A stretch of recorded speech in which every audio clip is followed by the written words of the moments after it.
Good evening. I'd like to thank you all for coming out tonight to this year's Junior State of America Town Candidate Debate. Tonight, we have the pleasure and the honor of hosting John Perillo and Dana Levenberg, who are both candidates for the position of Town Supervisor in the town of Ossining. We will also hear speeches from candidates for Town Council, Liz Feldman, Aaron Spring, Michael Milner, and Karen DeTore.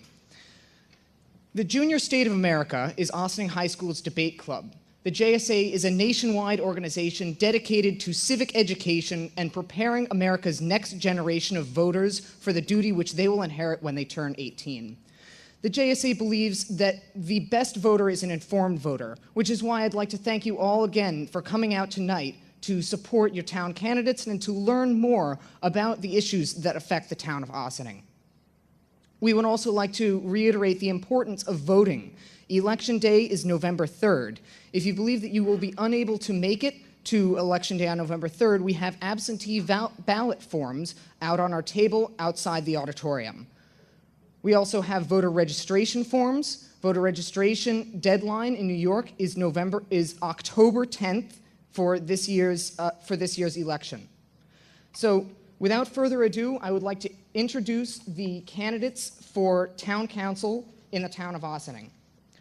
Our first candidate is Aaron Spring.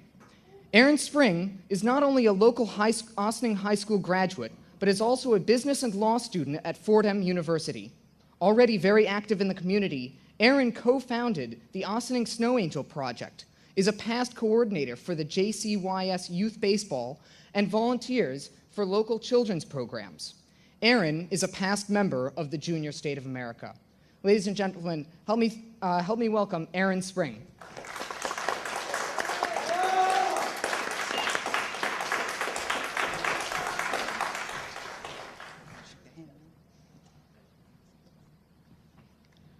First and foremost, thank you to Michael and for JSA for having us here today. Thank you all for coming out, and thank you to all the candidates for agreeing to this debate and forum. I carry with me the U.S. Constitution, and the reason I do this is because this is a document that was founded based off of compromise. I believe in bipartisanship, and I believe in compromise, as I've received accolades from both sides of the aisle. If you look at, in February 2015, Republican Commissioner Doug Colte named me one of the top volunteers for Westchester County. Just a month later, Democratic Assemblywoman Sandy Galiff, Democratic State Senator David Carlucci, and Democratic Mayor Victoria Garrity and her Democratic board commemorated my work for the Snow Angel Project, which shoveled driveways for the elderly and the physically disabled free of charge. Just a month later, Democratic County Legislator Catherine Borgia recognized my work for the Intel Science Competition, of which I was one of 300 national semifinalists. And a month later, the Town Democratic Committee gave me a scholarship to pursue higher education at Fordham University. As you can see, I have received accolades from both sides. I believe in bipartisanship. It is one of the most important pieces to the foundation of this nation, and we need it for government to work. When I founded the Snow Angel Project, I didn't ask people if they were Republican or if they were Democrat. I shoveled their driveway regardless, because that's what community service is about. We need to take care of everybody. You don't pave a street because it's all Republicans or all Democrats. You pave the street because the street needs to be paved. I also believe that I need to run for office because the youth need representation on the town board.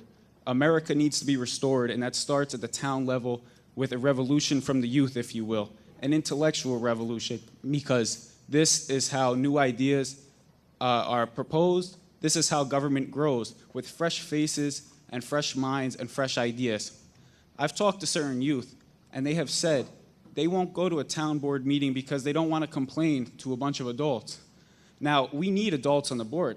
We need older people. They have wisdom, they have knowledge, but we also need someone to represent the youth. We need someone to take their ideas, someone who knows about their issues, and someone who can take their, basically ideas and activities and incorporate them into a town board, not just for the very young and for the very old, but for the young, for the teenagers' parents, and for the elderly, because we need everybody to be incorporated in government.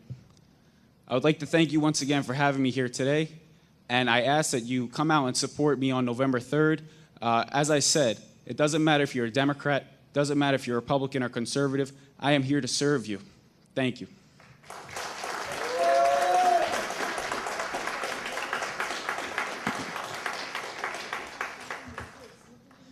Next, we would like to welcome Liz Feldman, a lifelong Ossining resident and active volunteer in the Ossining community, who is a mother of 2 sons in the Ossining School District and the Commodore of the Ossining Boat and Canoe Club.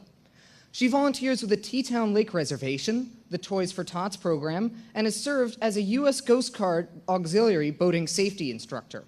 Her family has been part of the Independent Hose Company No. 6 for 30 years and members of the Ossining Boat and Canoe Club for generations. Ladies and gentlemen, please welcome Liz Feldman.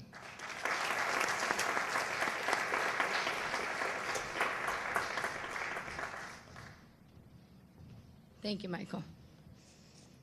Okay, I would like to start by thanking the JSA for holding this event and inviting me to speak. It's such an honor and a privilege to address the audience of young people, many of whom I've known since kindergarten. Some of the older folks in the room might remember me as Liz Miller, as I went to this high school back in the 80s. Others may know me as Liz Feldman, their soccer coach, their den mother, or something like that. But I think most of the people here know me as Aaron and Jacob's mom. Aaron is a senior at Ossining High School, and Jacob is a sophomore at SUNY Geneseo, having received a wonderful education here at Ossining High School. Let me give you a little bit about my background. I grew up in the town outside, out on Hawks Avenue, BC, before condos. I grew up in a 150-year-old farmhouse that used to be in 86 acres of woods, which is now Fox Hill and Deerfield. My dad owned a construction company and volunteered on the auxiliary police force. My mom worked at Mary Knoll and sadly became very ill when I was a teenager and passed when I was in middle school. This is when the Ossining community came together, as it always does, and really supported our family. And I am really a product of it takes a village to raise a child. They really stepped up, and I am a product of that. I will never forget the kindness showed by everyone in town. And it's my intention, I'm running for town board so that I can give back to the village that gave me so much. All right, after college, I moved back to Ossining, got married to a local businessman who was a fireman in the Ossining Fire Department. We bought a house in the village, and I'm still there 20 years later. Ossining's strength is in its diversity, the willingness of all the assorted volunteer groups to work together for the betterment of our community.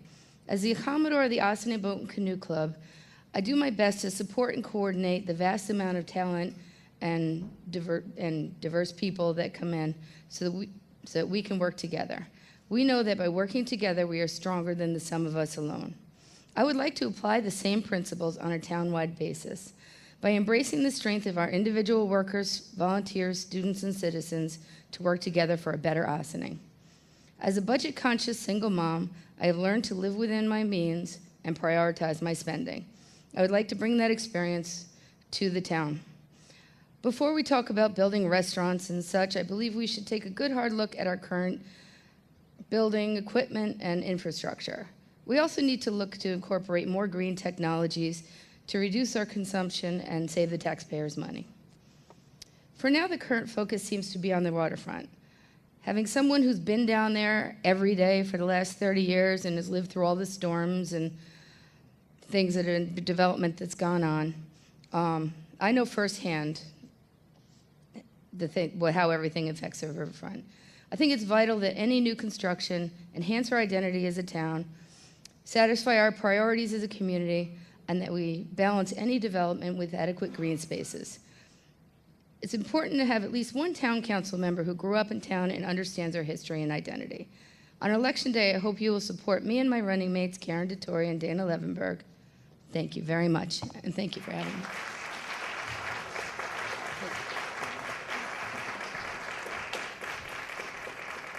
Thank you, Liz. Our next candidate is Michael Milner. Michael Milner is a retired Rear Admiral in the United States in the U.S. Public Service and an Ossining resident since 2000. He has robust leadership experience earned and demonstrated at a local, state, and national level through involvement in multiple civic, professional, and national organizations, such as at VA hospitals and Boy and Girl Scout troops. Michael is out of town tonight and will be delivering his speech by pre-recorded video. Good evening, everyone. My name's Mike Milner, and I'm a candidate for Ossining Town Council. I want to thank Mike Earl and the Ossining High School Debate Club and their advisors for hosting tonight's forum so that you can meet the candidates and become better informed voters for the November 3rd election. I thank all of you for making time to attend tonight's event. I apologize for not being there in person, as I had a previously scheduled commitment outside the Ossining area. So who is Mike Milner? Well, I'm a retired Rear Admiral and Assistant United States Surgeon General with nearly 40 years of service in uniform to this nation. I'm a public health professional with proven leadership skills, critical listening skills, and a positive track record of success in improving the lives of all the communities where I've worked and served. I have a solid track record of success in building teams and leading teams at a state, local, regional, and national level. 10 years ago tonight, I was deployed with the United States Public Health Service to New Orleans, Louisiana, and I managed the medical and relief efforts to the victims of Hurricane Katrina. My thoughts are with the people in New Orleans right now, still recovering from that disaster. I've demonstrated that I'm a responsible steward of community resources and focused my efforts over my lifetime on reducing barriers, improving communication, being inclusive of voices that were being drowned out, and helping communities solve problems across the wide spectrum of issues. I'm a strong supporter of local businesses, and I will be wide open to thoughtful, well-planned business development in our communities. I have strong roots in the community with family members who've lived in Ossining since the 1960s. I chose to retire in Ossining after a long career in uniform, and I will work hard every day to make our town a great place to work, go to school, play, and live.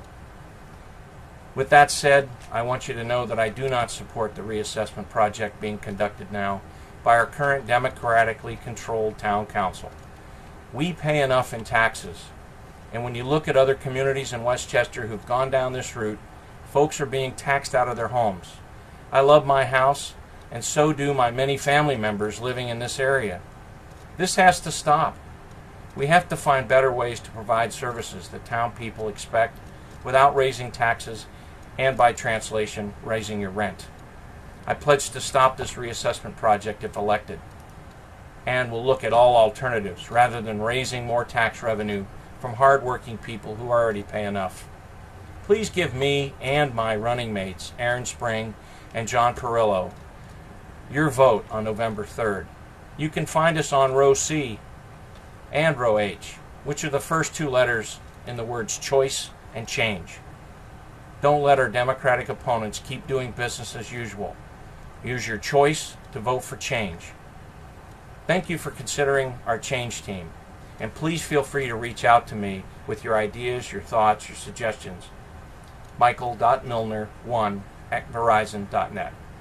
Thank you for your listening tonight, and have a good night.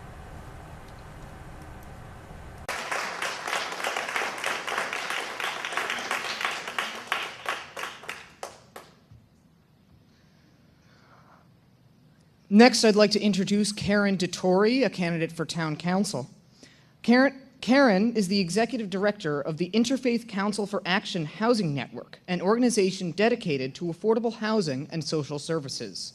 She is also the former Director of Development at the Open Door Family Medical Centers in Ossining, and a former United Nations consultant specializing in public-private partnerships. She has lived in Ossining for 24 years and has two sons who have gone through the Ossining schools. Ladies and gentlemen, please help me welcome Karen DeTore.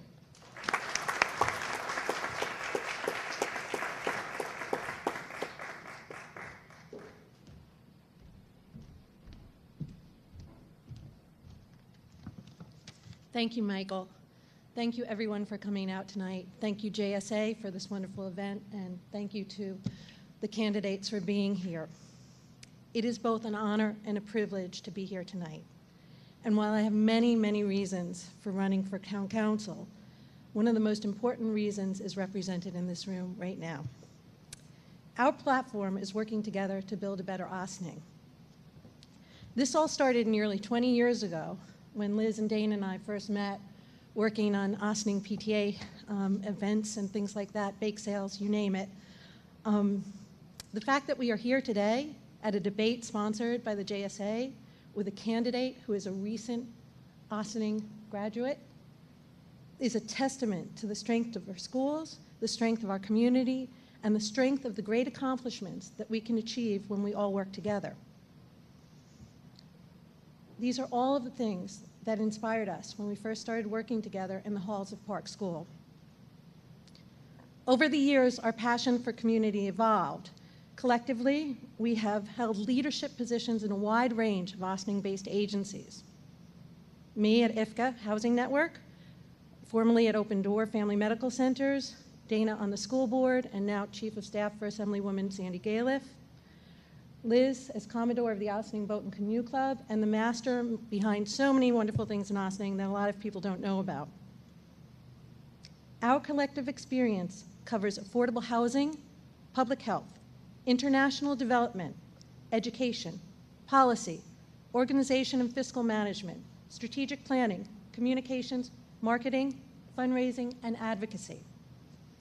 Going forward, we will draw on this collective experience to make our community even better than it is now, working towards greater government efficiency, environmental sustainability, and economic development.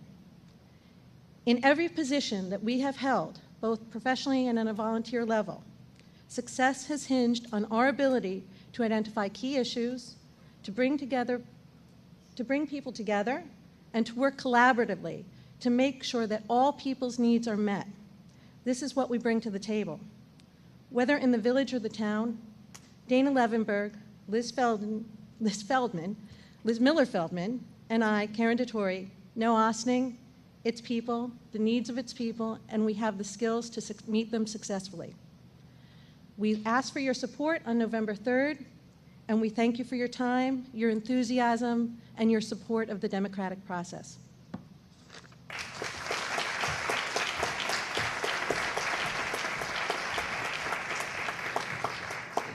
Thank you to all the town council candidates who came out tonight to give speeches and inform you, the audience, of their platforms and their goals in their campaigns. Next, I'd like to introduce the two candidates that we have tonight who are running for town supervisor in the town of Ossining. We have John Perillo and Dana Levenberg. John Perillo is a lifelong Ossining resident and a local business owner. He's also very familiar to you, having been elected village mayor and trustee in the village of Ossining, as well as having served on the school board, planning board, zoning board of appeals, and economic development committee. Dana Levenberg has been an Ossining resident for nearly 20 years. A graduate of Brown University, Dana has always been active in her community, working with the Ossining and Westchester East Putnam region PTAs for years. In 2005, she co-founded the Ossining Microfund, which partners with many safety net organizations such as the Open Door, Hope Store, and the Ossining Children's Center. During her tenure since 2006 on the Ossining Schools Board of Education, she oversaw the development of dual language programs and full-day pre-K. Her work can be seen in the countless awards the Ossining schools have received. She currently serves as the Chief of Staff for Assemblywoman Sandy Galiff. Ladies and gentlemen, please give a warm welcome to John Perillo and Dana Levenberg.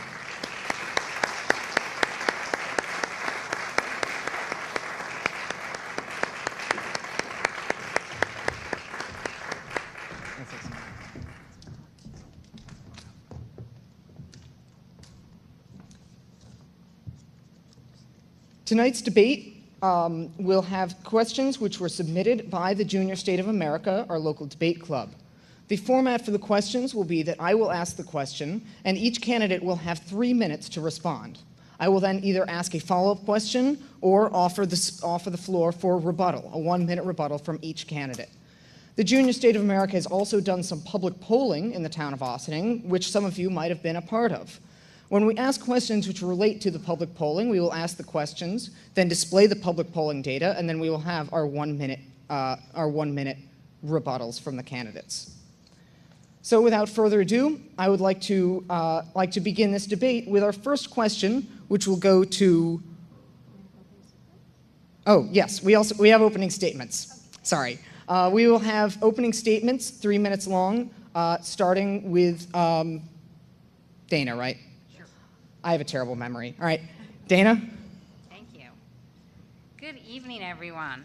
And thank you, Michael Earl and the JSA board, as well as Ms. Burns and Mr. Mandel, the school board and superintendent, for this excellent opportunity to speak with you tonight.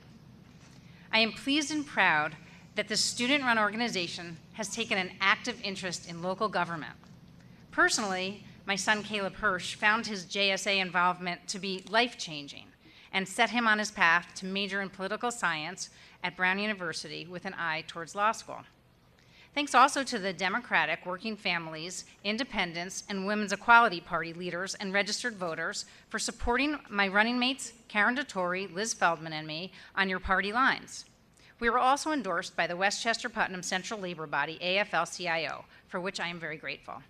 And thank you so much to my fellow candidates for coming out tonight and being part of this process. And I wouldn't be here today without the support of my incredible family, friends, and colleagues who always encourage me in the community. So you probably want to know why I want to be town supervisor and how that will benefit the town of Ossining. Well, of course, I love this town and our two villages of Ossining and Briarcliff. I want to protect and care for our valuable community assets. Our homes, parks, riverfront, and schools, our roads and walks, and most importantly, our diverse, engaged, and wonderful people. We need to capitalize on these assets and harness our passions and expertise, our historical structures and artifacts, our creative and talented minds, our public spaces, our local businessmen and women to make our town and villages even better.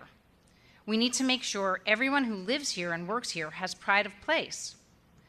We want to make sure our children, the students of Ossining and Briarcliff schools, want to come back here and make their homes here too, and that we remain attractive, vibrant, and relevant. I want to promote our democratic values of fairness, equity, and opportunity for all through collaboration and cooperation. We want to make sure we are resilient in changing weather and energy conscientious so our community can flourish for centuries to come. Many of you know me in my role as Ossining School Board trustee for the last 9 years, 3 three-year terms. We worked hard together to deliver excellent and equitable educational opportunities to our students while staying under the state-imposed tax cap. Even before there was a tax cap, we were staying under it. Last year, that meant the state sent you back some money in the mail. Our school's success was built on working together intermunicipally, taking advantage of safety net organizations, hiring grant writer to find money outside of our local taxpayers to support transformative programs for our community. My earlier community service includes serving on the board of the Briarcliff Nursery School when Caleb and Eli were young. I was also a PTA leader for many years, and I got really boots on the ground training, working on committees, and as president, running the PTA Council and Brookside School PTA. As a charter member of the Ossining Communities Care Coalition, we put in place increased protective factors for our students and our community. And as a member of the Chamber of Commerce, I continue to work on business development. Thank you. Your time is left. Thank you very much, Dana. Thanks.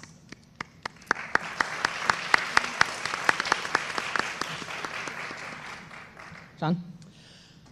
Good evening to all. Once again, I want to thank the Ossining debate team. I want to thank all of the candidates and all that's in the audience, and of course, those that may be watching from home.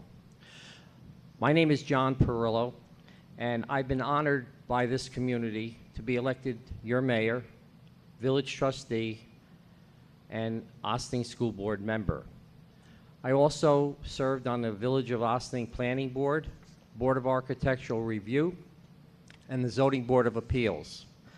Here are some of my accomplishments over the years that I have provided to the community.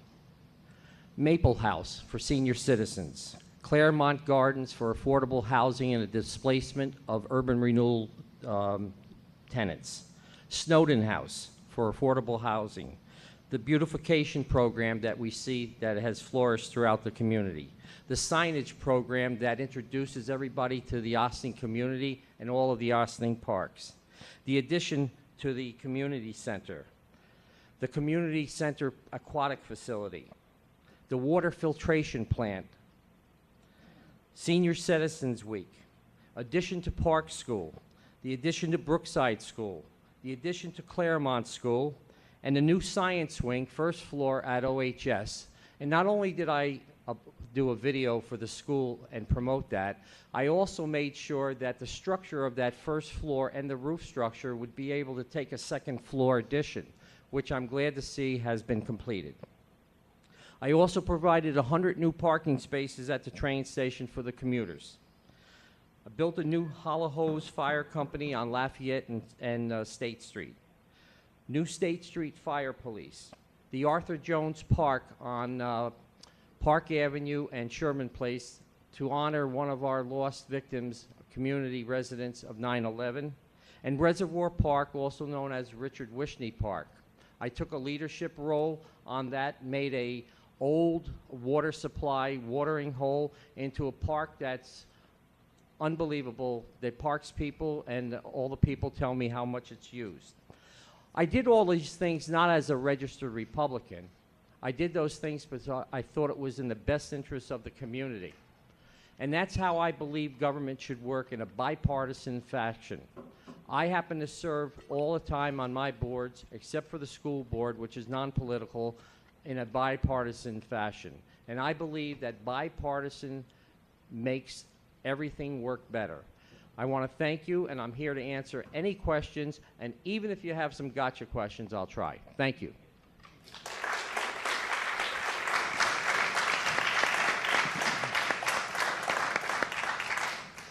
All right, thank both of you.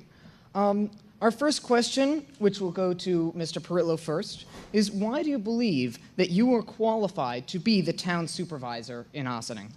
Well, as I reiterated, of all the accomplishments and in my involvement over the past nearly 40 years, that I have been well prepared, to assume another elected role in the town of Ossining. I do apologize to the community for being absent for nearly a decade due to some health problems, but I'm back, and I'm back very strong, and I'm looking forward to some of the things that need to be addressed. The most important thing is communication and the spirit of cooperation. I can tell you that as town supervisor, I will not sue the Village of Briarcliff, nor do I think that the Village of Briarcliff should sue us. I'm a uniter, not a divider. That's my role on every role that you've ever honored me with. All right. Thank you. Dana? So this is a great opportunity for me to add a couple of remarks that I missed in my opening statement. I do want to mention that 10 years ago I had co-founded the Ossining Microfund, which has supported our community members who have one-time obstacles by offering them small, no-interest loans. And it's a hand up versus a handout. And the reason that I mention that is because I am a community-minded person who's always looking for new and innovative ways to address our needs here. I currently serve as State Assemblywoman Sandy Galiff's Chief of Staff, managing a very busy office, a legislative office, and it has given me tremendous understanding of how to access state resources to support our communities, our social services, and money for local projects. And I know that that's going to be critical in my role as town supervisor. My vision, work, and service over the last 20 years in our communities puts me in an excellent position to move Ossining forward. I have fresh ideas, and I believe that my experiences and the network I have built through those ideas and those experiences will allow me to make those ideas a reality. So together, we can build an even better town of Ossining. Thank you. I don't think that any rebuttal is necessary on this question, so we're going to move on to our next question. Okay. Which is, what is your ideal vision for the next few years in the town of Ossining? Dana? Well, I believe that we have so many great assets here, and my ideal vision is to capitalize on those assets and start really working on connecting all of them. So I would like to work on ways that we can connect our train and waterfront to our downtown Main Street, to our North State Road businesses, to our village of Briarcliff downtown and back down to the waterfront again, so that people really have an opportunity to enjoy and explore all that these communities have to offer. I also know that we have to continue to maintain our infrastructure, and it's critical that we look at government efficiencies and how can we do it better. So I plan to continue my good relationships with the Village of Ossining, with the school district, as well as reach out to the Village of Briarcliff to make sure that we can continue those strong relationships and look for ways that we understand that all of the taxpayers here need to survive here and thrive here. So how can we do that to the best of our ability by looking at all of our resources, not in little pockets, but as sort of more, more regionally in the area. I'm also planning to take advantage of, again, the opportunities that I've had in Assemblywoman Sandy Galiff's office to bring outside resources into our community. And also my opportunity to have met people at the state level and at the regional level has given me those relationships that I can build upon to offer even more for my vision of Ossining, and to make sure that we are sound fiscally and that we are running more efficiently, that we're running environmentally friendly, and that we can be here for many years to come. Thank you. John? I mentioned before about communication and the spirit of cooperation. One of the things I did when I became mayor, I got together what I call a tri-municipality meeting. What I did was I got all of the elected officials together regarding involving the Village of Ossining, the Village of Briarcliff, and also the Town of Ossining, all elected officials. At that point, the Ossining school system asked to join that. And what we got out of that was we understood each other more on what their roles were. How could we have intermunicipal agreements? Some of the agreements came out of that was the purchase of fuel and gasoline for all of the communities to share at a reduced cost, purchasing of rock salt and aggregate items in bulk units. So that's really my role. We also got to know each other so we can communicate and have a relationship on a one-to-one if we needed to call each other at the homes without stepping on anyone's turf. So it was more harmony than what we have seen in the past couple years with the Town of Ossining board. You know, somebody going door to door asked me the other day in the conversation, what's the difference between a one-party rule and a dictatorship? I said, there is none. But there is a big difference in the description, but really there is none. And what I look forward to is joining these boards together and talking about things that are shared. Everybody talks about, and I go back to the 80s, about joining forces and having one village, one community, and so forth. That's such a complicated process that I think everybody's worn out in hearing it. The thing that we need to do is to work together. Some of the things that my opponent just spoke about is more Village of Ossining related that the Town of Ossining has no control of, and also Briarcliff. And that's what I'm talking about, establishing communication. You know, everybody doesn't understand, and I'll simplify the role of the Town of Ossining. If you open up an umbrella, under that umbrella is the three communities. So it's the Village of Ossining, the Village of Briarcliff, and a town outside. So we are somewhat of a parent, but from a distance. The main thing that we are in charge of is the assessment, and we'll get into that. I hope there's some questions from the audience or from the debate team. Thank you. Dana, your response? Well, I certainly would like to say that the ability to work in a bipartisan fashion is, of course, critical. And working with all of the leaders in this community, wherever they happen to fall on the political spectrum, is also very important. Whether we have one party that seems to be in place right now is kind of irrelevant at the local level, because what's important is the people. And there's a diverse group of opinions and interests, and So many people come who are leaders in this community come to their experience in this leadership role with their own ideas, and we harness those. We work on compromise. When I started here on the school board, I ran against another ticket, and one of us from each of the tickets won. And we really reached across the aisle to work so hard together to make sure that we were moving the schools forward, because that was the main objective. And that's what I've always done here in the school district, and reached across the aisle working with my former opponents, who are now my dear friends, to make sure that we can be successful in whatever it is that we do. Thank you. And John? Well, I'd like to respond. I'm glad to see that my opponent is looking forward to working in a bipartisan fashion, because there is no bipartisan fashion. And then when she said she was elected to the school board, that she worked in a bipartisan fashion. It was my understanding, because when I was on a school board, there was no political party involved. Everybody went to their neutral corner. And so I need clarification, if she can tell me on what she meant, or we should move on to another question.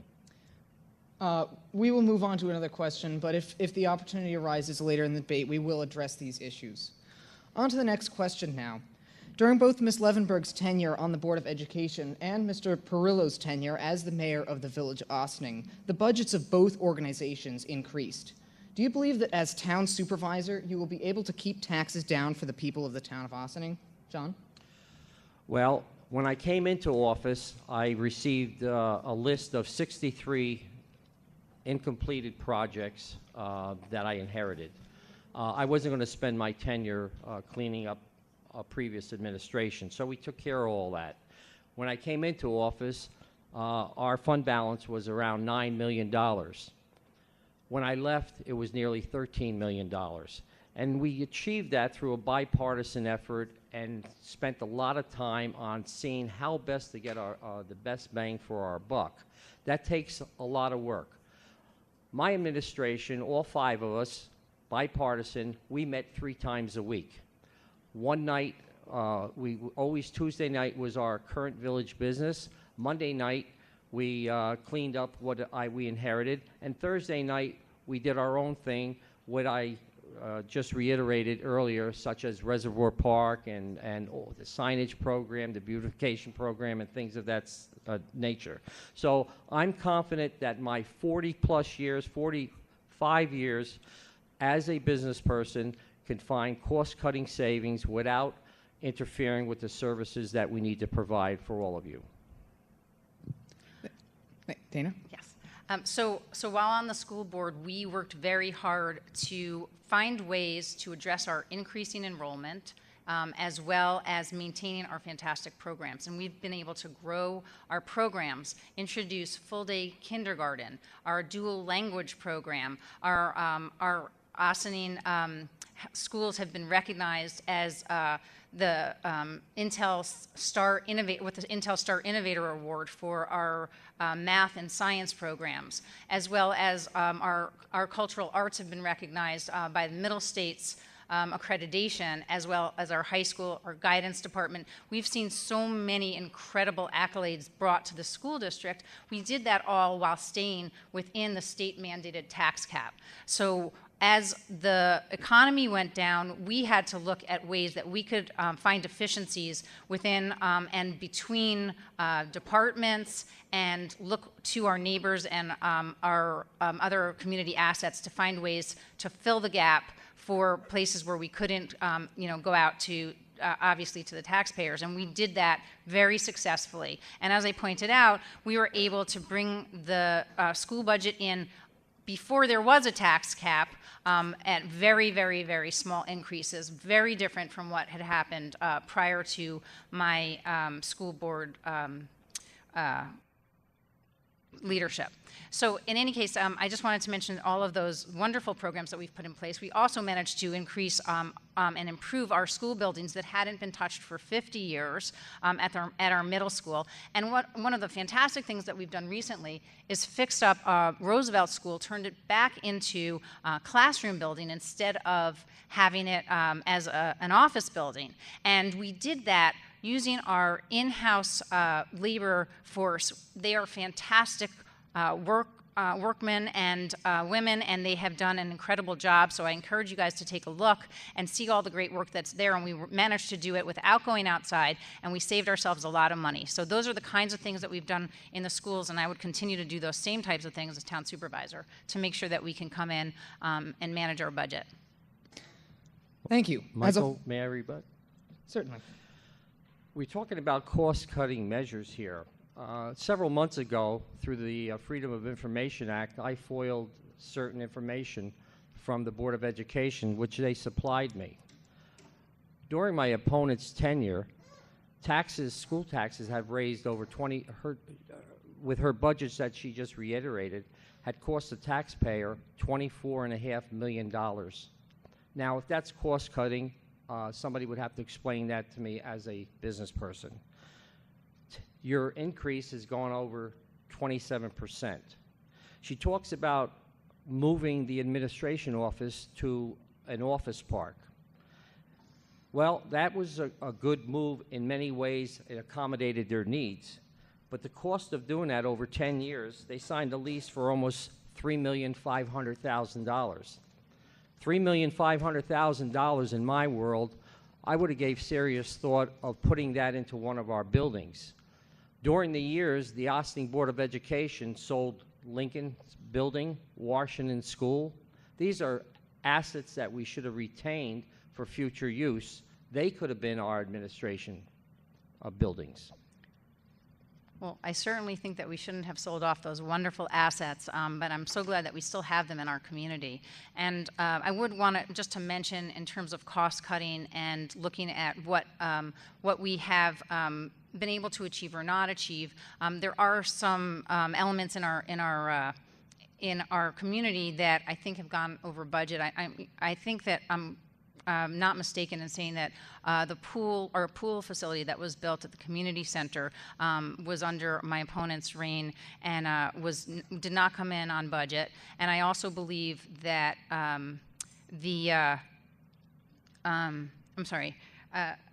believe that the Capelli project was promised to be retooled, and we ended up getting a worse deal as a village than we had that we had before again my opponent came on board. So I would ask you as a community to take a look at those, and I would also ask you to look at the savings that we had tried to actually ask our community for a longer term build project, which the community was not prepared to accept at the time. So we went for something that was more attainable, and in so doing, we had to look at our facilities creatively. We did. And that's how we managed to stay within the tax cap. All right. I need to rebut because it's the perfect time. Excuse me. We're going to move on to the next question for now. I if we will want to go use back my to this time later. to rebut that, yes. Okay. Our next question is related to taxes in the town of Ossining. There has been a recent reevaluation project in the town of Ossining for the property taxes in the town. What is your policy towards this? And what do you plan to do going forwards with the reevaluation of property taxes? Dana? Okay, well, I support the reassessment of the town. I wish that it was something that could have happened at the county level. The county tried for many years to do countywide reassessment, but unfortunately it didn't pass at in the county. And now many of our local communities have reassessed, and I believe that reassessment is basically a reset and a way to have our taxes be more equitable. So I know there have been many forums for people to have an understanding of what that would look like, but basically 2/3 of the community will either pay the same or less than what they already have been paying, whereas there would be 1/3 of the community that would see their taxes increase a little bit. But why does that happen? Well, it happens because for so many years we haven't evaluated our property at the correct level, and we want to make sure that people are paying their fair share. I think that that's really important that people do. Thank you. John? Well, I want to go back to the previous statement that my opponent said regarding the community aquatic facility. The board signed off on that to the lowest responsible bidder. I think it was around close to $6 million. It was the incoming board, all Democratic board, that fumbled that project, and the cost overruns had accelerated to a point where my opponent is talking about. Yes, I passed the bonding to the lowest responsible bidder. The project had started. From that point, a new board took over and fumbled that project. Regarding the Harbor Square project, another project that I inherited from the Cambereri administration, but I never passed any resolutions to move that forward. We had public information meetings on it. Our reevaluation of that project was completely different than the horrendous thing that you see going on down there now. I inherited 180 units. I had it reduced to 120 units. We had more community space. It was a completely different project. I'm sorry, regarding the reassessment, one of the reasons, the strong reasons why I entered to the political arena, because I have old-time friends of mine that happen to be registered Democrats that lobbied me to come here beside my own party, because the reassessment, they say that it's going to be revenue neutral. Well, I want everybody to go online, go to Scarsdale and read some of the horror stories about that, between 13 and 25%. Nothing they do, when they spent $1.8 million for a reassessment, if they think it's going to be if they think spending almost $2 million is not going to bring in at least $2 million, then I don't understand how they compute everything. So our board is going to completely stop, put the brakes on reassessment. And then what we will do is have public information hearings or meetings to look at this closely. In fact, we talked about communication prior. They never involved the Village of Briarcliff officials on what they were doing. They just went ahead and did it, okay? And we will stop it. Dana? It's absolutely a politically challenging thing to take on reassessment. There is no doubt. But it is the right thing to do. It is the right thing to make sure that everybody can pay their fair share and should pay their fair share. And that's what I believe that the reassessment process will allow for many, many, many years to come. And moving forward, there will be additional ability to update the roles and make sure that everybody's paying their fair share. I'm going to keep to that, and I want to make sure that everybody feels that they're represented. I do feel that the process has been fair to this point, that there's been a lot of communication. There's been pushback. There's going to be pushback. There's always going to be pushback on tough issues. I don't doubt that. But I believe in equity for all of the people in this community. And John? You know, I'm really taken aback by the common phrase from people that are involved in the political process. They use the word their fair share. In Ossining community, 10562, there are over 300 homes for sale. In 10510, Briarcliff Manor, there is about 106 homes for sale. And every door I knock on, everybody has the same story. And all the realtors that I talk to have the same story. The houses that they list are priced accordingly, but the taxes are the problem that people shy away from. So I don't know what my opponent means when she says pay their fair share. Well, on that note, we're going to move on to a different topic, this time the development of the Ossining Downtown District. Our first question is a question that the Ossining JSA has actually done public polling on. One of the problems facing Market Square in downtown Ossining is a lack of parking and access to the local farmers market. Do you plan to redevelop the Market Square area and the area in front of the post office? And if so, what is your vision for the area? John? Well, I'll tell you what I know and what I've done, but I want to be very clear. The town board has nothing to do with this subject matter, but here's what went on when I was your mayor. When I was your mayor, we had a burned-out building and a parking lot that was overgrown, engine blocks, cars, everything was in there. It was in between the Open Door and the Main Street Deli. We fixed that up and had a revenue-producing parking lot. In fact, I had asked contractors to build that at no charge to this community. Now stands a nice building. When I was your mayor, I summoned a company for a 400-car parking garage in back of Open Door. It was to provide the parking for future development. I met with contractors. I offered all those parking lots for $1 if they would have a building permit, their financing secured, and plans, and a shovel in the ground within 1 year. They all told me the same story, that it was not economically feasible. I met with Starbucks. I met with Chico's. I met with Old Navy. I met with the Gap. I met with all the executives when I was mayor to come into the village of Ossining, and they all came back with that same story, that the demographics of the average income medium in the area did not support those stores. I would love to see that. I was against urban renewal, which I nicknamed urban removal. We had a flourishing downtown. There are downtowns across this United States that refused urban renewal money, and they rebuilt their communities like we used to have. I'll give you one example. Look up Doylestown, Pennsylvania, read the history of what they did in their downtowns, and it's flourishing today. All right, Dana?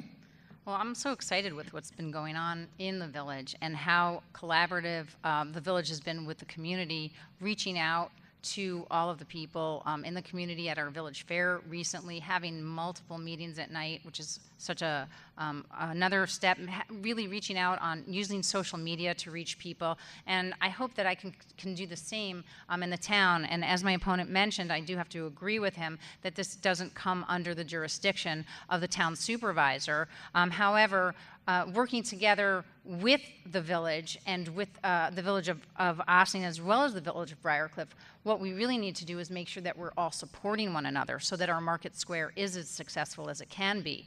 Looking for opportunities, again, I've been working closely in Assemblywoman Sandy Galiff's office to find with the regional economic development councils that are really looking at what is the whole state looking like, what is the whole region looking at like, and how can we work from the grassroots level, looking at our region specifically to figure out improving economic development and improving opportunities for young people and millennials to stay here in our communities. And one of the things that I've been helping the village with in my role there is to find ways to apply for the Upstate Revitalization Initiative and to really be on the map at the state level so that we can take advantage of grant money that's going to be coming down the pike. And that will also help us to get private investment into our downtown. So I hope that we can continue to partner in that way, both in my current role as Chief of Staff for Assemblywoman Galiff and again in my future role as Town Supervisor. All right, thank you. As a follow-up, do you have a specific plan or a vision for the downtown area of Ossining? John? Well, I'll reiterate, growing up in Ossining and around the corner by the old Lincoln School, 74 Broadway, it was a 6-family Coldwater apartment building. I'm very familiar with the downtown. We had a downtown. We actually had, I can say, 4 or 5 shoe stores, 3 or 4 jewelers. We had Falk's Men's Shop. We had Townsend Young Men's Shop. We had a very viable downtown. What happened was the decay and the responsibility of property owners, coupled with the building of the Arcadian Shopping Center, kind of forced those people into going out of business. We should have reached out and rebuilt all of the buildings. Look at the old pictures of downtown. Okay, I can remember Thursday nights till 9 p.m. that as wide as those sidewalks are down there were families that walked through the downtown abreast from each other. So my vision of downtown once again, is communication on every level, working with the administration of the Village of Ossining, and being a cheerleader in this particular case, okay? If we can help potential developers with tax abatements that put a shovel in the ground and build viable buildings, that's something we can do. I see that the present town board had done something similar with the sale of the police facility on North State Road. All right, we're going to move on to another. Oh, I think I didn't answer that question yet, Mike. that was John first, so. Yeah, I Oh, don't think yes. I don't think Yeah, I got thank to you. answer that one. So my vision for a downtown Ossining is that we really want lots of people walking around, eating at diverse restaurants, having opportunities to buy local products from our community markets. We're so excited that we have a thriving farmers market there right now. I'd love to see that be able to be indoors, and that's something that I even worked on with the farmers market this past year to get them to come indoors to our schools. I want to continue to look for those types of partnerships. Again, because it doesn't fall under the aegis of the town, it doesn't mean that we can't look for opportunities within our community and for potential collaborations. I'm also very excited about the potential for the historic Sing Sing Prison Museum, and I really think that that's going to be a huge boost to economic development in our community. I know that there are some people who aren't so fond of the idea, but I think that when we bring together the community to give their input and look at it as an something that can be an incredible asset and really bring people here to Ossining, I think that that's going to just be such a jump start to our economy and really bring investors here to put money into our downtown. All right. Thank you very much. Our next question is in regards to the waterfront of Ossining. In October 2013, chains were placed on the door of the historic Ossining Boat and Canoe Club, and the power was cut.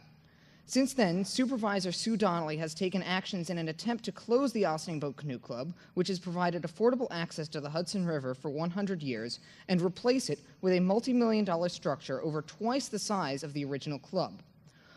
As town supervisor, what will your policy be towards the Ossining Boat and Canoe Club? Dana? Okay, well, just to reiterate that Nope. whatever I think is just one opinion.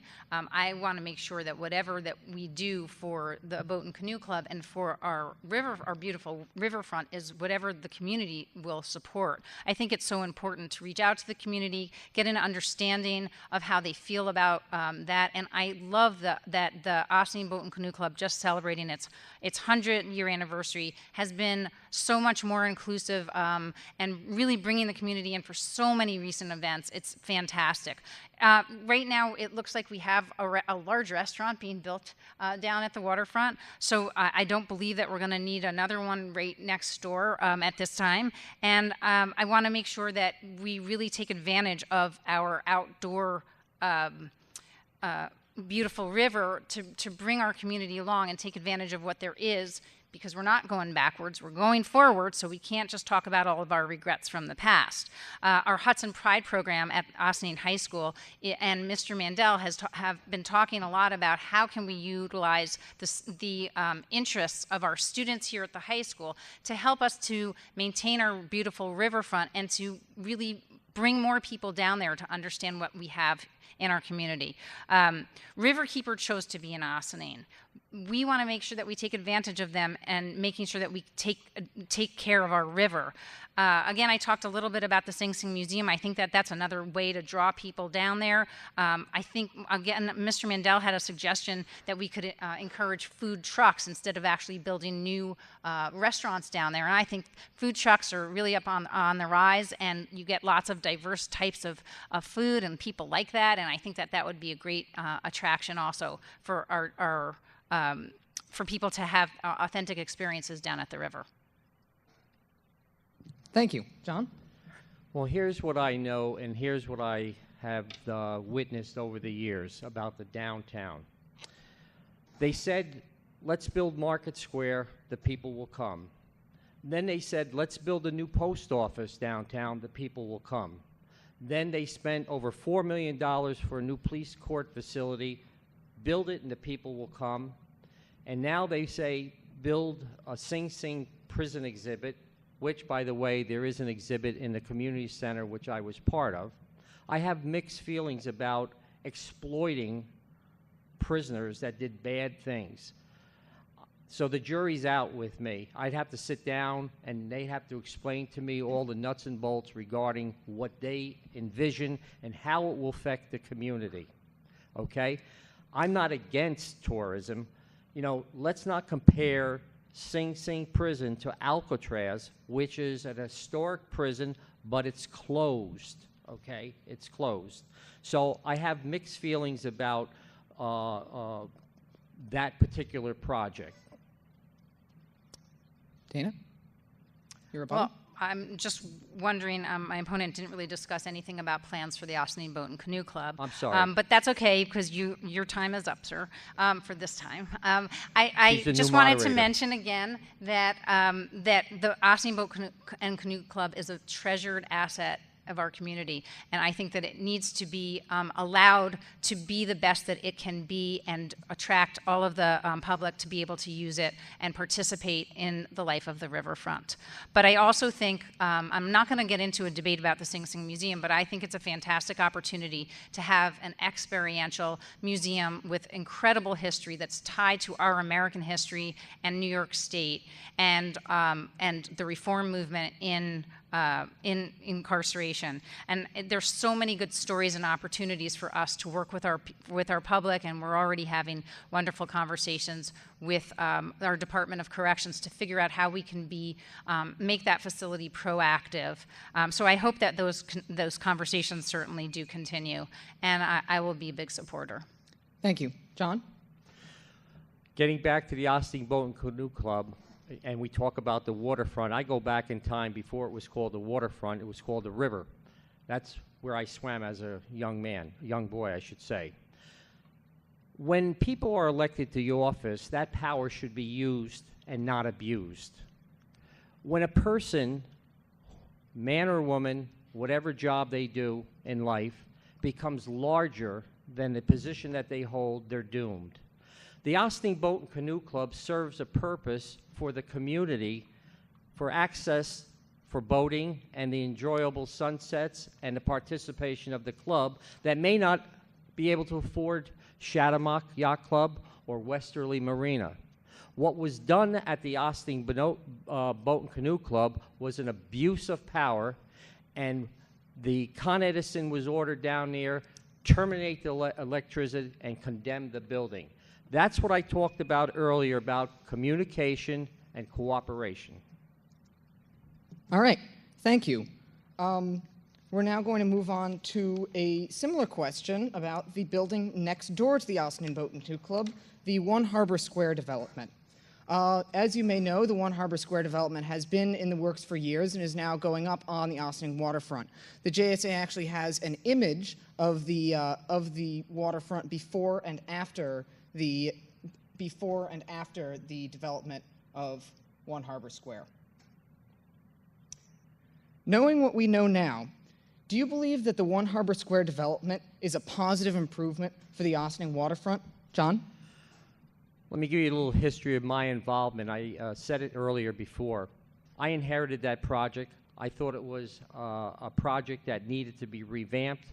I brought it down from 180 units to 120 units. It was high rise, was brought down 2 stories, and also it was condominiums. I don't believe, as I look back, that anything should have been done down there. I think it should be all public space. Everybody says build this, build that, the taxes will go down. I haven't seen any taxes going down with all the development, Avalon on North Highland Avenue and so forth. And I want to be very clear that I understand my opponents are tagging that project with me. I had nothing to do with that project. In fact, when I left office and the all-Democratic board came in, they're the ones that executed the deed and sold it to private sector, and that's why you see going up. And that horrific architecture, whatever it is, I call it like the Flintstone dinosaur bone or whatever it is, I think it's out of character. So to answer your question, I don't believe it's a positive project. In fact, the Village of Ossining had a pilot program. They're not even collecting taxes on that. It's payment in lieu of taxes. So I don't blame the developer, because the developer's he's charged with the responsibility to get as much as he can. We didn't really pay attention to that, so I don't believe that project is the best fit as it is and what we see going up for the best interest of the community. All right, thank you. Dana, do you think it's a positive improvement for the Ossining waterfront? Honestly, I know that many community members do really find it so. We can't go backwards. It's there now. There it is. There. Well, I guess you could go backwards with the slide, but I think that whenever we have something in our community, we're not going to rip it down. I think we have to find ways to make the best of it, and that's what I plan to do.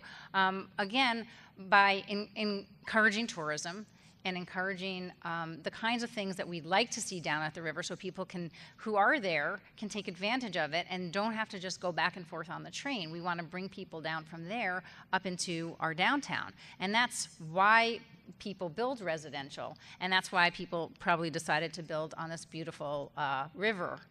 Because people would like to live there, and it's an incentive to want to live there. I know I think I was looking at some of the polling numbers. I don't know what your results were, but I do think that there are many people who think that it is an improvement.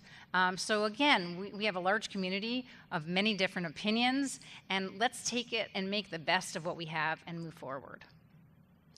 Well, both of you did mention the polling results, so we're now going to put up the polling results, which we did at the train station and the farmers market, and we found that 54% of the people in Ossining do believe that it is a positive improvement, while 30% of people think that it is not a positive improvement.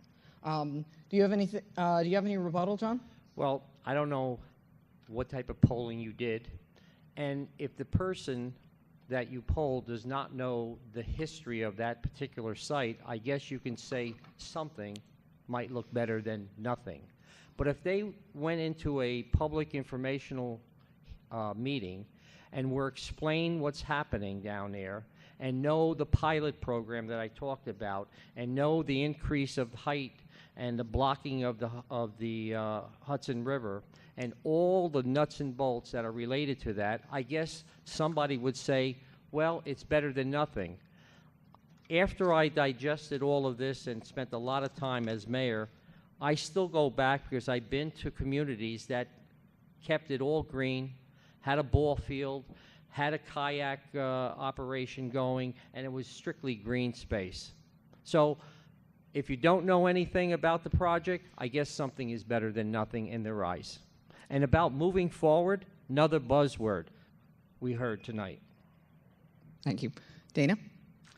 Well, I hate to think that moving forward is a buzzword. I actually think that it's an active, participatory, involved community that wants to see change, make it happen, and work together for the best of our community. So that's really what I'm going to be continuing to work to do in the town. And I really do think that we want to make sure that we bring as many people down to our river as possible, whatever way we can.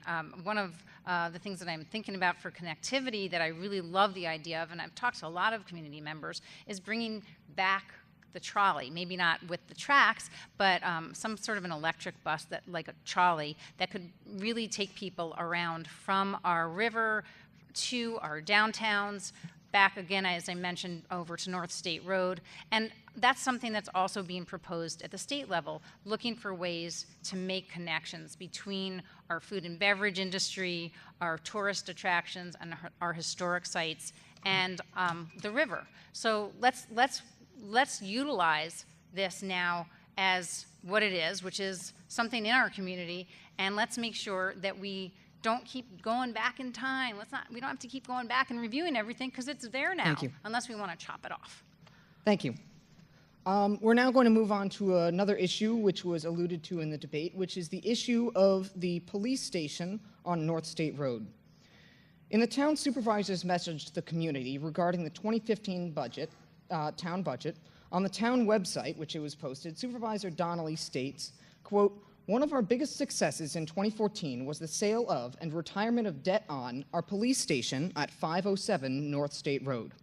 By continuing to pay off all financing possible whenever a bond becomes callable, we will save unincorporated taxpayers tens of thousands of dollars over the coming years. We will continue to pay down our debt on the building and have budgeted an additional payment encompassing 50% towards the final balloon payment on the police station. The building will now be paid off in full by 2017. End quote. However, the Town of Ossining financial statement for 2014, recently posted on the town website, reports on pages 8 and 12, describes a net loss on sale of this building of $2.3 million. That does not include an additional $2 million lost in interest payments and depreciation, which brings the net loss to $4.3 million. Do you consider the sale of the police station with a loss of $4.3 million taxpayer dollars to be a success or a failure, and why? Dana?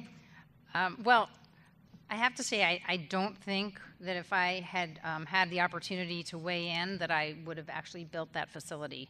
I think it was too expensive. It was over capacity for the area that was in need of policing.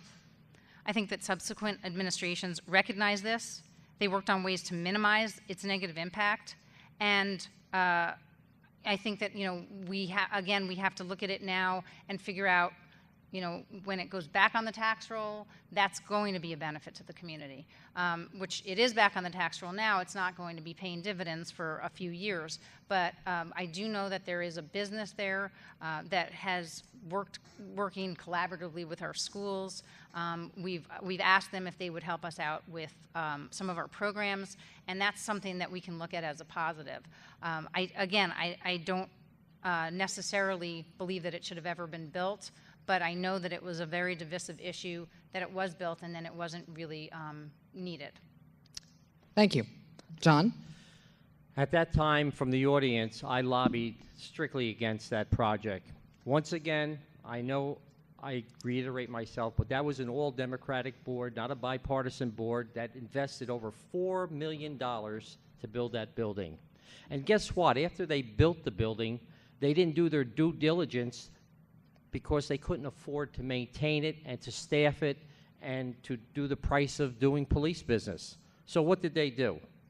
They sold the building for $1.4 million.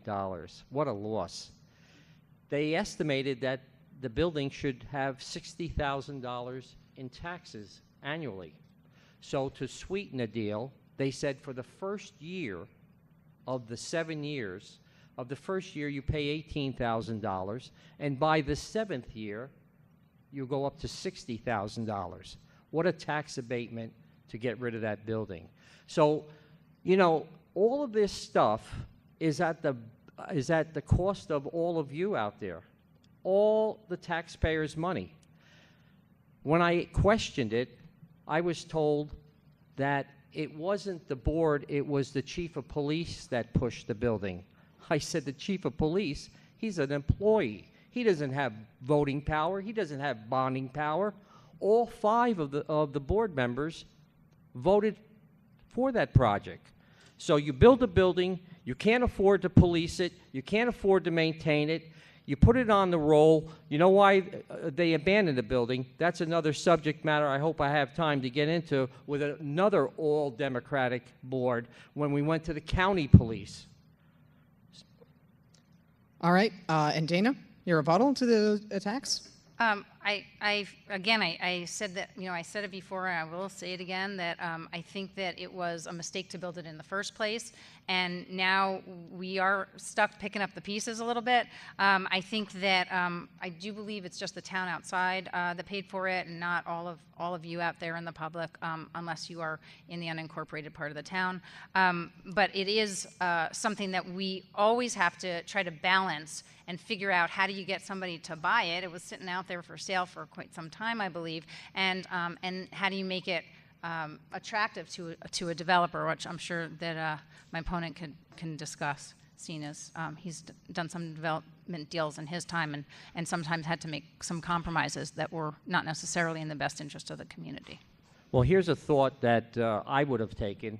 Being that we have this building and we're willing to sell it to a private enterprise for less than $1.5 million, and thinking that that while she was on the Board of Education, that she signed a 10-year lease, or the board, which she was part of, signed a 10-year lease for office space for $3.5 million.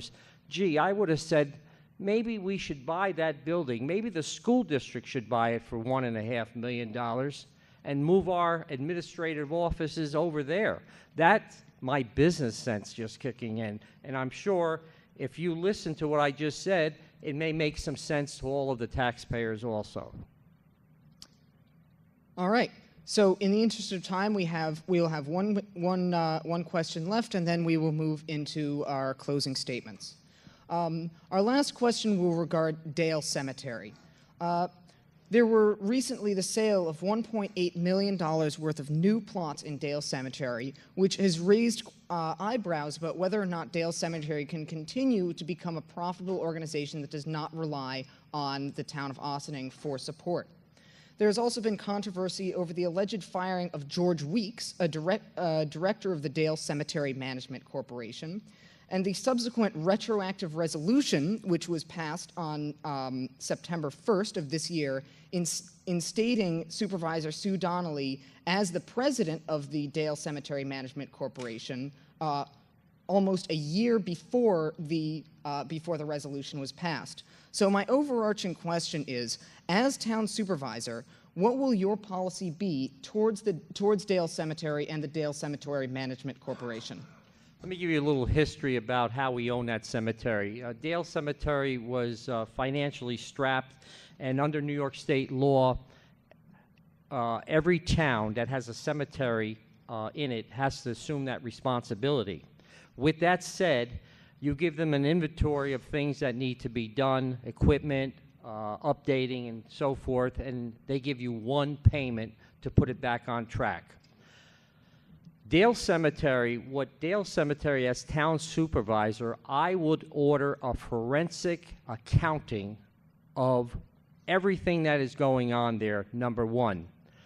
When supervisors appoint themselves as presidents, and when supervisors take over the signing of checks, I find that that's a little bit disturbing. Somebody would have to explain to me why. And as supervisor, I will have that forensic audit and put everything back in order, because I don't want to get stuck with any, what I would assume, improprieties. So Dale Cemetery is up the street from me. It's a viable cemetery. As far as George Weeks, if he was removed without a due process and the legal way of removing him, then that should be looked into. People just, it goes back to what I said, the power that you give us as elected officials should be used and not abused. Thank you. Dana? Well, I do have to say that I think that people are some of our biggest assets, and I think that taking the expertise of the people in our community and utilizing it to the best of our ability is the way that we can be most successful. I know that George Weeks really knew that cemetery inside and out, and I think that basically that it was a raw deal. I really feel that. I feel that it's something that we're going to have to look into in terms of what the legality was of removing him. And I also think, having met with him recently, that there are some opportunities out there to make the cemetery more sustainable that really need to be carefully evaluated and discussed to see if we can make it something that is not a drain on the taxpayers. I know that that's extremely challenging. And I know that Dale Cemetery is also a historical asset as a place where people used to picnic and spend time. And I want to continue to make sure that we take advantage of our historical assets for tourism and for enjoyment and to get people to enjoy the great outdoors in our community even more. I think that one of the great experiences that I had last October, I had an opportunity to go to Savannah, Georgia, and see what they had done with all of their historic spots. And really, it is a shame when we have to lose our wonderful buildings that have gone to ruin over the course of years when people haven't kept them up. And one of the things that they did in Savannah was put into place a historic preservation revolving loan fund. And I think that's something that we should really look into here, because we have so many wonderful buildings and other pieces of history that we don't want to lose.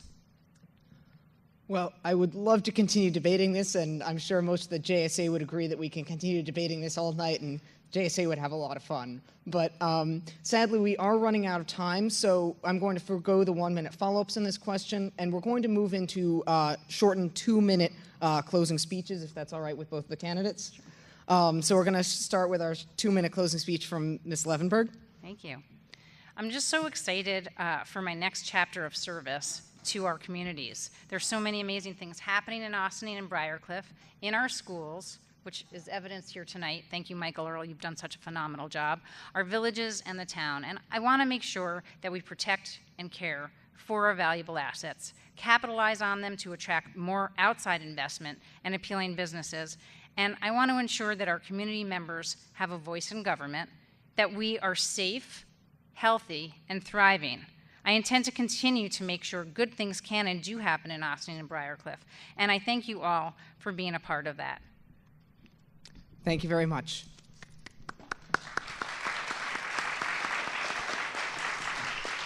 Hey, Michael, did I use up my 2 minutes? I wanted to have one last mention. I'm sorry.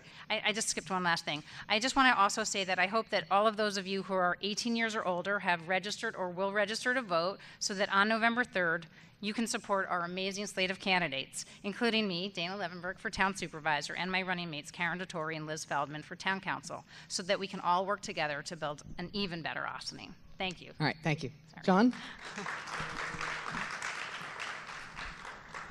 All of you heard a lot of conversation this evening, but here's what you didn't hear.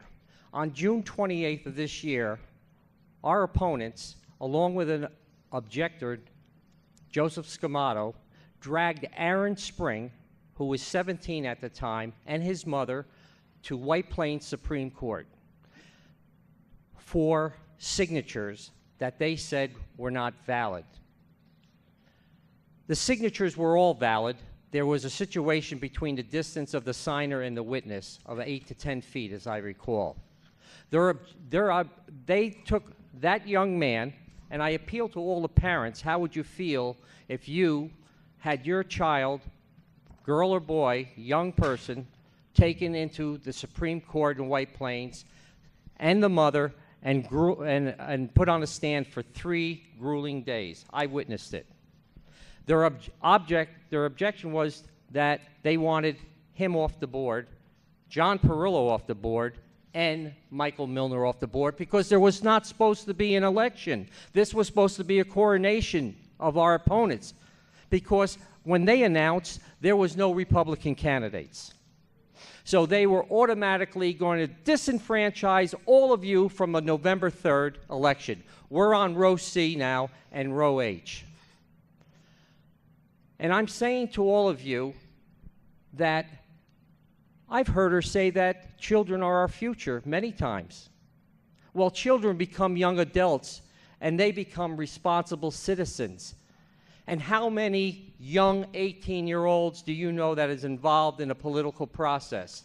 That wasn't bad enough. They knocked him off the ballot in White Plains. They left Michael Milner and myself on the ballot.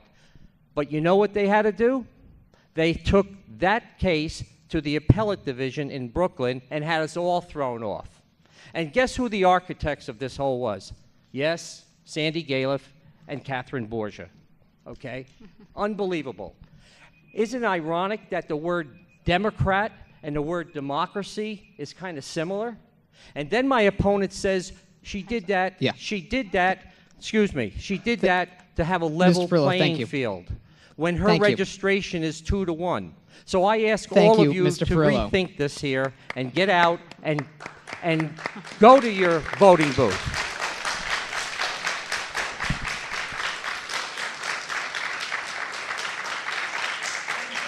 Thank you. About fraud. Yep. All right. Thank you both for your participation. Dana?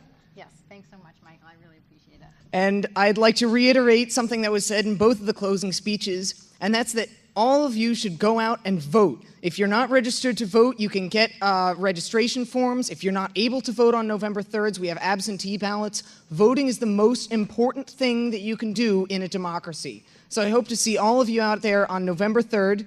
Question? No, we're done with the debate for now. So if you have any more questions, you can certainly feel free to reach out to the candidates and get their opinions, because you need to be an informed voter on November 3rd and pick the best choice for the town of Ossining. Thank you very much. Thanks, Mike.